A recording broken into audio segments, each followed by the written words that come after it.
This interview is brought to you by people just like you. This first launch on Patreon and to YouTube members, so a big thanks to them for backing. If you would like to do so, you can go to patreon.com/safestateplus or become a member here on YouTube. Phil Spencer, thank you so much for joining me after an incredible Direct. How are you feeling after that show? Oh, I love Direct. I mean, for me, there's obviously I see all the behind the scenes. So the teams and the studios putting all their work, letting us come in with our cameras and record stuff. And then seeing the community and how it responded is fantastic. So we all watched it together. We got together in a room here, even though we'd seen it so many times, but we still just get a ton of energy from it. It was a good day. Good day. Everyone really seemed to love it. Ninja Gaiden was a huge get. Props to CJ for doing some production work, I imagine, on that one. It's one of his favorite games. Can you give us a bit more of a peek into the Japan trip that made that happen? Well, it was multiple trips. I think I have a picture, actually, of me in their offices holding, where we're holding a Ryu statue. That was probably 2017, like when we started hey, we should go do something. And then I'd go over, Sarah, Bond, and I multiple times a year. We needed to find the right studio to do the game. So that when Platinum, we got them signed up. And so it's been a good journey. It's been a long journey, but we waited because obviously the game's coming out in 2025. So in terms of announced a launch, this is a pretty tight turn for us. I know when I was there last Tokyo Game Show, I was in the offices and I was playing old Ninja Gaiden on my phone on cloud, and I saw somebody saw that I was playing, and I was like, oh, I better log off because I thought I was going to spoil the secret. But yeah, it took a long time, but really great response, and I love the energy around 4 and getting to do the remake of 2 Black and to drop that in the show, and the support we had from Koei and Team Ninja and Platinum all up was just fantastic. It was a nice moment, especially for Xbox, because we have such a history with the franchise. Definitely a fun surprise for me. I downloaded it and played a little bit last night. Let's talk about games. So what was your favorite game of 2024? And now that you've made all these announcements, what are you looking forward to most in 2025? My favorite, so I usually try to take our own portfolio out because it's kind of unfair, I think. I will say I'm playing through retail. I say retail because we have debug builds for a long time. Retail of Indiana Jones. And I think Machine Games just did fantastic work on that. I'm really, really having a great time with it. But if I think about our third-party partners, my game of the year, I think I voted for it, was Metaphor, ReFantazio. I just thought the team did really awesome work. I love new franchises, kind of new IP, teams that are brave to go do that. Looking forward over the next year, so many games coming. I do have I will always have a soft spot for Doom, just given how many years Doom has been a part of my life. But I will say it from the show, seeing Compulsion, their third game, like them evolving their capability as a studio. It's really nice to just see Guillaume and the team and the progress that they're making. And then there's stuff coming in our second half, which I'm also really excited about. And obviously you can't, if you're in this industry, GTA and like what it will mean when it launches to this industry, will just be a fantastic moment. So from a game standpoint, I feel really good about the lineup of things to come from first and third party, and a ton of fun stuff to play. Absolutely. Sorry, I was distracted by a technical issue there for just a second. Was it me? No, it was not you. It was Will. Will. No. Just kidding. Yeah. Anyway, that's a good transition point. We do want to take a bunch of questions from fans, from patrons who wrote in. And one of the pressing questions was about Satya Nadella's comments saying, we're redefining what it means to be an Xbox fan. So what does it mean to be an Xbox fan? Maybe you could define that for us. Now, let me start. It is my answer. Satya can talk about his answer. I'll just say, I don't think I get to define what it means to be a fan of Xbox, right? It's like, your experience in the platform is different than mine, is different from other players. So I think everybody builds their own personal connection to the platform. The thing that's really driving us is how do we continue to innovate to make the best games possible? And when we look at the world today, the best games, the biggest games, the ones that fuel kind of reinvestment in new games that are coming or games that are available in as many places as possible.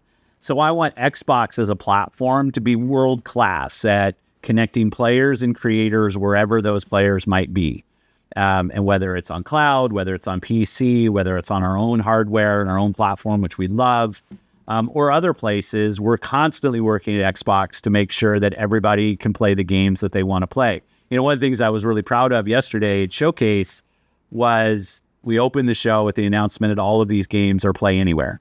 And it was kind of just a text announcement, but for those of us that are playing on our handheld, like our Steam Decks, our Allies, or our Lenovo, like prototypes, console, like all of the, it matters that my save game moves with me. Like I wouldn't want to have to start Indie again because I'm playing on a different platform, on a different device. I want to be able to play the games that I'm playing everywhere. And I think we learn a lot as a platform by innovating in that space. So let's continue to innovate as a platform to allow the best games. And then from a fan standpoint, I think Showcase is a good example of this. Let's make sure the best games will be on Xbox and that people will be able to play it, whether from our studios or other studios, and it's the best place to play those games. In order to be the best place, some of your competition have been utilizing AI features. So would the next Xbox use AI to improve graphics or enhance things in another way? I think it's really important in the AI space that we take the same lens of how do we use AI to make the player experience better or the creator experience better. We already have kind of auto up-res technologies, whether it's from NVIDIA, from us, from AMD, Sony's rolled out theirs as well. I think that can help, especially when you think about battery life product devices that are battery driven where power is important. More resolution means more power. So if you can actually use techniques to up-res a screen, actually makes the battery life longer. But when we think about AI at a fundamental level, does it make our creators' jobs easier? Does it allow them to do things that they've never done before? And then on the player side, most of our AI investments today are all around safety and how we're kind of making sure our services are as safe as they can possibly be. And we'll continue doing that. Like if we can make creators' lives easier and they can do things they've never done and make our services more secure and better for our players, like that's definitely a worthwhile investment. Got it. Is that sort of what was meant by, or at least partially, the largest technical leap you have ever seen in a hardware generation? Stated at, what was it, last year's show? I think that was Sarah's line. I think Sarah runs our hardware team. Like I think she's really excited by the innovation that we're seeing in hardware, and frankly, not just from us. But when you look in the industry right now, I mean, CES, the headlines around new form factors for people playing video games on different devices, the Switch 2 announced was cool to see. So I think we went through a period in gaming where there was either a desktop or a laptop or a console, and that was kind of it to play video games. Now you've got, LG, we announced that you can play games there. You can stream games to different devices. So one of the things is just how many different devices are able to play the AAA video games that people love. And then making sure that our next devices are devices that are really defined by innovation and differentiation. And I love the roadmap that the team's putting together there. You brought up CES, so I'm going to go there. How are those Xbox handheld prototypes you teased to Bloomberg coming along? You have to use the product, right? And that's what we do, whether it's the products that are in market today.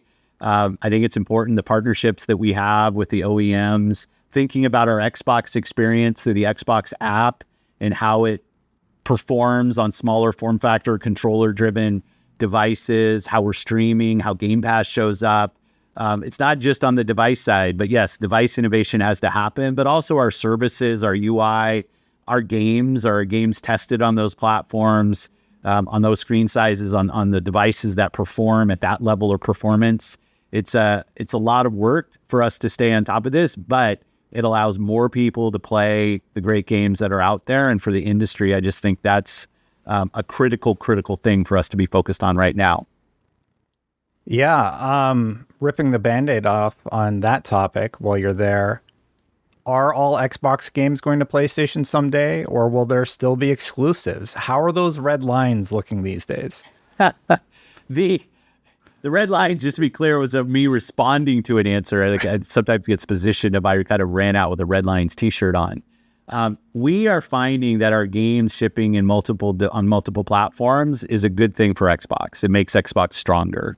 It lets us do shows like we did with Showcase with great games, give our game time teams the time they need for us to invest in platform, for us to invest in hardware. I think all of this is part of what Xbox is going to be when we go forward. When you ask the question like no, I mean, there's Xbox games that have shipped that we're not going to put on other platforms.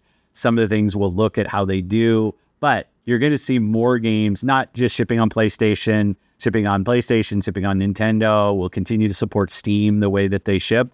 We want our games to be in places that people play. We think that enables us to do more on platform, do more on hardware, and it's a good system for us that works. It doesn't mean every other company's got to do it that way, but it does mean I think that measuring our progress is different than maybe we measured the progress of Xbox or a console-only platform 10 years ago. It's why we talk a lot about players. I think a lot about the hours that people play on our platform, where we're seeing growth. And this has enabled us to grow in places that we don't normally. Our fastest growing region right now is Asia in terms of players. And I think about hours. Our fastest growing hours is on cloud. It's us finding players in places that people want to go play. They want to buy a console. They want to buy a gaming desktop. Great. Our games will be awesome there. Our consoles will be a great place to play. But let's let games live where players want to play them. Got it. I remember a speech you made at some point. It was something like, we're doing 4 games. Those games aren't Indiana Jones and Starfield. Indiana Jones has an exclusivity window, to be fair. Can you solidify that Starfield staying put for the time being? No, I'm not. There's no specific game that this kind of goes back to my red line answer. Mm-hmm. Like, there's no reason for me to put a ring fence around any game and say this game will not go to a place that it would find players, where it would have business success for us. What we find is we're able to drive a better business that allows us to invest in great game lineup like you saw. And that's our strategy, right? Our strategy is to allow our games to be available. Game Pass is an important component of playing the games on our platform. But to keep games off of other platforms, we don't think is the path that that's not a path for us. It doesn't work for us. What we're doing now, we think really enables us to build the best platform for the world's best games, because the world's biggest games are available in multiple places. And more creators are asking us, how do we stay connected when our game might be playable in all these different places? And we want Xbox to be absolutely the platform that enables that. We think that makes us unique. Most of the other platforms out there are single platform on single device, whether that's PC, whether it's mobile, whether it's a console. And we want Xbox to be a platform that enables creators across any screen that people want to play on. I hear you. That makes absolutely perfect sense to me. I do think that some fans are a little concerned about, how should I say it, Xbox losing its identity, maybe? What would you say to address those concerns from longtime fans? Well, one, I hear them, right? I'm pretty active in our player base, and I'm active in the community. I listen. I think our identity will continue to evolve, which it frankly always has. But when I hear concerns about, is my library of games safe? Am I still going to be able to play the games? And I think over the years, I'm proud of the commitment we've shown to respecting purchases on our platform through back compat, through cross entitlement, Xbox Play Anywhere, through cross-play, things that we've done to enable people to continue to play. So I hear that. When I think about I see the investments we're making in platform and how we want Xbox to show up in multiple places and your library to be available there. When I think about buy to stream, so if I buy a game, I'll be able to stream it to devices. Like, this is all about making sure that your library of games that you own on Xbox are playable in multiple places. So I'd say it's an evolution of our identity, but I believe it's an identity that this industry needs. When you think about where this industry is now and you see the challenges, the business challenges that are out there for many companies, that I think us keep making games more accessible to more people has just got to be front and center for us as an industry, so we continue to see great games that we've seen over the years. This video was made possible by patrons and YouTube members. If you'd like to support, you can go to patreon.com/SaveStatePlus to support my work, and you can also support by becoming a member on YouTube. Thank you so much for watching. If you don't want to become a member or a patron supporter, I totally understand. Consider hitting that subscribe button, hitting that bell, or just hitting the like button if you think I did good work. Now, let's get back to it. You talked a little bit about how Xbox is growing in Asia. Could you elaborate more on Xbox's plan to grow outside of the US? I know you mentioned China as being an interesting territory to look at, but is there any more you could talk about there? We're seeing a lot of growth on PC. PC Game Pass is doing really well. Our Xbox app on Windows continues to evolve, and it's fun to see the work that the team is doing and how people are engaging with Game Bar and our Xbox app, our portfolio. We made the decision, as you know, years ago, that our first party would ship both on Xbox console and PC day and date. And for the most part, we've been able to deliver this. A couple kind of anomalies, but we've done that over the years. So we're seeing a lot of growth in cloud, a lot of growth in PC. Our first party is doing a great job. And when you look back, we just had the biggest COD release we've ever had. It's with all the players that we have, Indiana Jones. And I was looking at Indiana Jones play on cloud and seeing it's like one of our top games that were streamed. Players were playing that way. And I just think, how awesome is it that we can build games and they get played by millions and millions, if not tens of millions of people, in places that maybe 5 years ago we wouldn't have envisioned, but now it's become a reality. So when we look at global markets, we want to map to how the market dynamic it is. We don't have one solution for every market. That's not us. You don't have to go buy a console in order to become an Xbox, a member of the community in these markets. And people are responding. They're playing on PC, they're playing on cloud, and they're playing on console. For those that want that, we're going to continue to do great work on console and continue to make sure that experience is top notch. Do you see the market going more in that direction, just as an anecdote? Because you're talking about releasing basically anywhere the players are. Some people are still doing traditional models, but the industry is making $300 million games now, and they're looking for new revenue growth sectors. Where do you see the games industry, not just Xbox, but the games industry going with that regard? It's already there. And I know they're not always the games that all the community talks about, but I see the most played games on the platform. And when you look at the most played games, you're looking at games that are available on any screen from the creators. If you think about a Fortnite, you think about a Roblox, a Minecraft, a Call of Duty, a Genshin, like you look at these games and they have tremendous success because they're available anywhere, from small screen to big screen. I'm able to log in and play the games that I want to go play. And those are the games that are at the top of revenue and the top of players on every platform, and have been for a while. I remember it was a few years ago, I made some comment about single player games not having the same impact that they used to have. And I got a bunch of, kind of grief for that. But what I was just saying is I love playing single player games. I love the fact that in our showcase, every one of those games is a single player game. Beginning, middle, and end, I can go play those games. But when I saw the business and where the kind of hours and revenue was going, I was worried that if $70 was your only solution to selling a big single player game, that you might run into just the money and the time are going to other games. And this is kind of part of Game Pass's genesis and what we were trying to do there. And it's helped us. It's helped us to support those games. But I wouldn't look at you like you position kind of as a forward look, and I get it. Yes, I think you're going to continue to see more and more games available on more screens. But frankly, it's today. When you look at the biggest games in the world, they're available in a ton of geos and on many different screens. And that's what creators want. We touched on it a little bit already, but a lot of people asked this question. It was in regards to the no red lines comment again, in regards to Halo. And they're wondering, what is the value proposition to owning, say, an Xbox console or being in the Xbox ecosystem? You're going to be able to play your games that you buy with us in many different places. Your state, your save game. Like, quick story, a friend of mine who I work with, she's younger than I am. She never played the Gears game. So we're going through and playing Gears from started on 1, we're now on 3. They're all co-op, so we're playing together.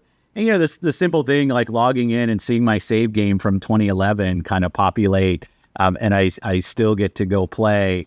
Like the experience that you're going to have on Xbox is we respect your progress on our platform, and the games that you own with us, we're going to make available in more places, whether it's buy to stream and you can stream to the devices that are near you on console or PC. Like that, I think that's our value proposition of Xbox. And on the hardware side, I want us to innovate and make the hardware the differentiator. Like we've gotten into this space where the differentiation on the hardware has gone down, and it's really been locked games that you've tried to make the identity of the hardware. I love when I see handhelds, when I see kind of unique things that hardware manufacturers do, and I want our hardware to compete on power and on innovation. So let's have our platform continue to innovate with services and the hardware work that we're doing, whether it's control, whether it's power, mobility, whatever it is that we're focused on. And let's have our games reach you as the person who's investing your time and your money in our games wherever you want to go play. I think that's our identity going forward. And it's working for us now. And I love the innovation that we're able to bring through doing that. I've had this crazy theory that you're going to lock in a deal with Steam, and Steam's going to be, because you brought up Epic in one of your interviews. How are you and Gabe? You guys been hanging out, chatting at all?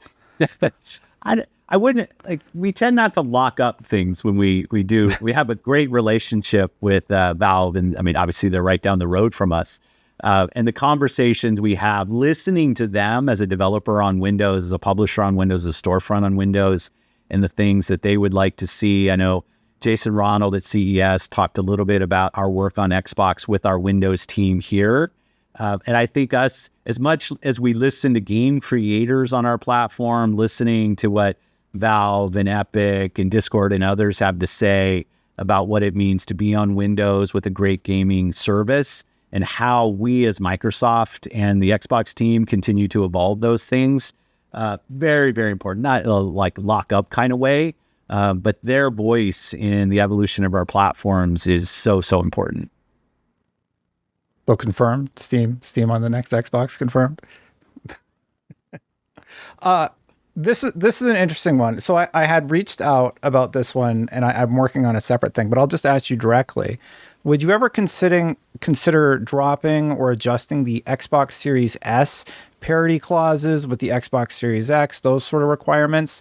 Some developers have brought up difficulty optimizing for the Series S. Can you tell us any more about plans there? Yeah, in a way, I think about it in almost exactly the opposite way right now. With the rise of handheld PCs and even the introduction so far of the Switch 2, as developers, we're building on more device specs, from lower powered, because they're battery powered devices, all the way through things that plug into the wall. I actually think we have a real advantage, because we've been targeting S for quite a while, that our games have been built and they're portable across many different specs.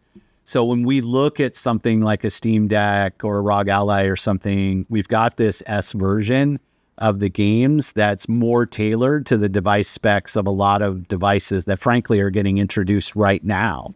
And I think that helps us.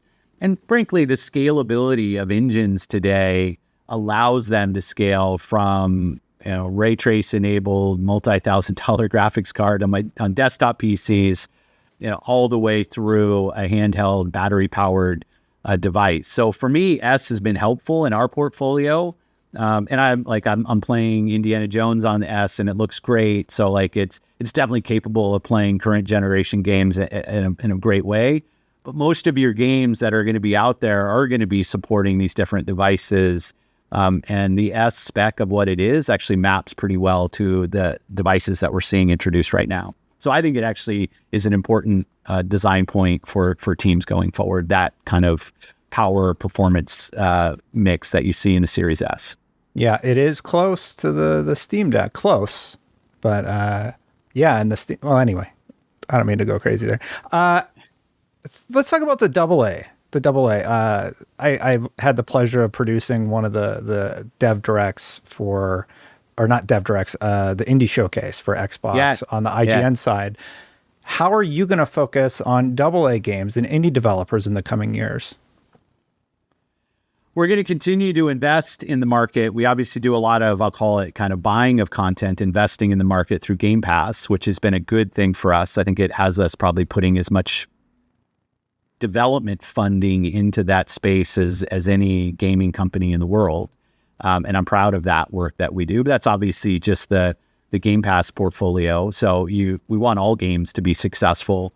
We're trying to do more and more on the platform to showcase, because what we hear from the audience is there's a lot of games right now, and discovery, regardless of where you are, whether you're on PC, on Xbox console, like just how you get discovery for your games. We've done some things to help spotlight great games that launch on our platform and call it the indie AA space, giving them unique marketing on the platform, in the dash and on the Xbox app on PC so that they see the light of day. We take feedback, like we've had feedback about our tools and our ingestion and like how it works to get games into our storefront. And it's been great feedback as we continue to evolve the back end for those teams. And just spotlight when great games are out, regardless of the team size. But it's critical for our industry that it doesn't become just around multiple $100 million video games. Like it would just choke off such a creative outlet that we get. It was great seeing Balatro like up for Game of the Year at some places, and you want that. I don't know if we call that double A, but I'll just say games that aren't AAA budget with AAA size teams. And we're going to continue, whether it's through Game Pass or spotlighting in our dash, to ensure that those teams see the light of day and get discovered on a game is a game. Like we want games on Xbox to be seen for their quality, not the team size behind the games. Your Dev Direct showed off a stacked couple of months. You have Ninja Gaiden now. You have Ninja Gaiden 4 coming this fall. You have South of Midnight on the way. Avowed coming. Doom the Dark Ages. And that covers you through May 15th and the one fall release. Do you have more coming to reveal at a later date? We do, and I feel so good about the portfolio of where it is. I mean, it's allowed us to do some things. You know this, like we moved Avowed out of 24. Yes, like we can always use more time on a game, but we also knew like we had Call of Duty and we had Black Ops, and it was Call of Duty and Indiana Jones, and like was there a room? We want to give Avowed room. So as we look forward, right, it's been nice to be able to give some teams time because the way the portfolio is lining up to make sure we get the right level of time for the teams to evolve their creative ideas. And I know in some cases I hear from the community that maybe we announced some things too early. I want to hear about State of Decay. I want to hear about Everwild. I want to hear about Contraband. Like I have the list. But I'll say that on the positive side, I take that feedback and I get it. On the positive side, this is allowing us to take more time on the games because the portfolio is rich and it's deep. For Game Pass players, they're getting a great flow of great games. If you like to buy your games, they're all available, obviously, to buy. You can stream, they're play anywhere, like go play them. But we're in a good position that it's allowing us to kind of tune the portfolio. And also, like I said, a mix of single player, multiplayer games. I want to be able to invest in different genres. It's not all about one thing. It's about making sure whether you love flight sim, or you love Ara, or it's Towerborn, or it's Indiana Jones. Like I want to make sure there's not all players play all games. We all have our favorite genres that we love. And I want to make sure our lineup just has something for everybody. Last one for you. I'm looking at the timeline over the next 10 years for Xbox and realizing you'll be at retirement age in the United States in about the next 10 years. So what do you hope Xbox becomes over that period of time? The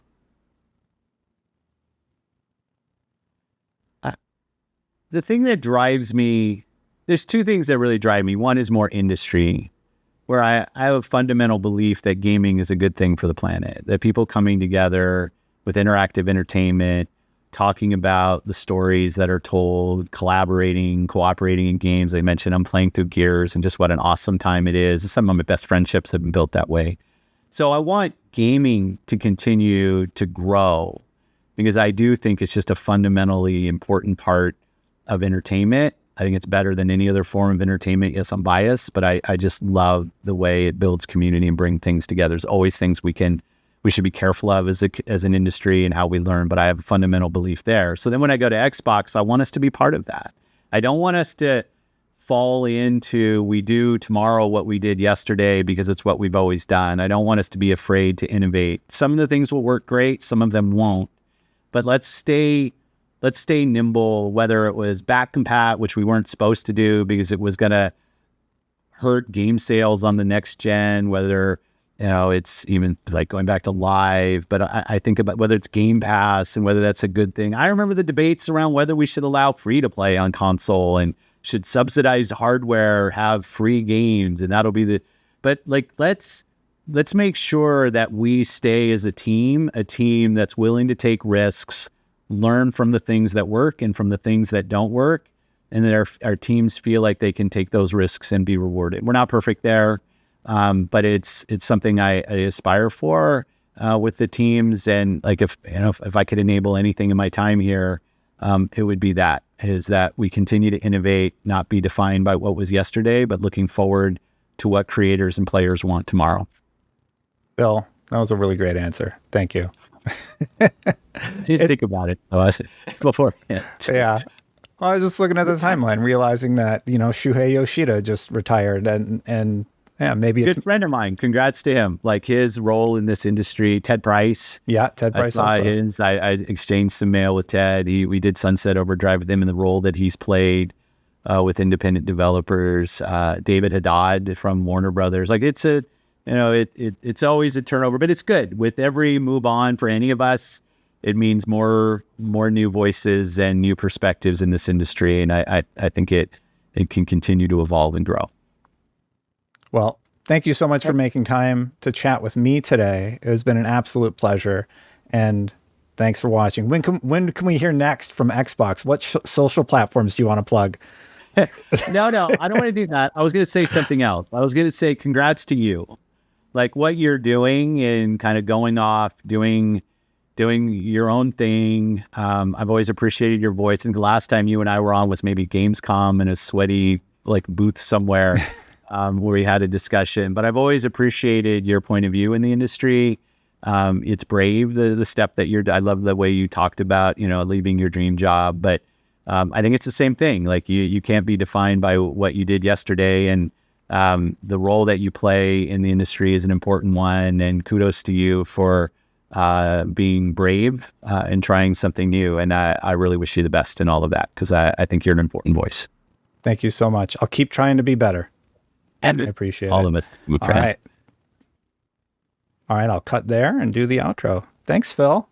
Yeah, it was okay. It was good. It was great. Thank you so much to Phil Spencer for sitting down and answering questions from patrons and YouTube members, and a few of my own too. If you want to support this channel, you can do so very easily by hitting that subscribe button, hitting that bell, or hitting that like button when content goes live. But a very special shout out to the patron members who support at the highest tier: Christopher Eddy, Inner Machine, Phil Roney, Savage03, Spingetter889, and the Scarecrow121.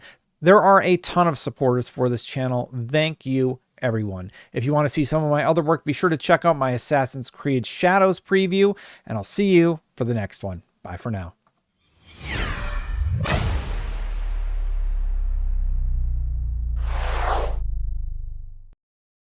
I'll let her. Thank you, Destin. He is working forever.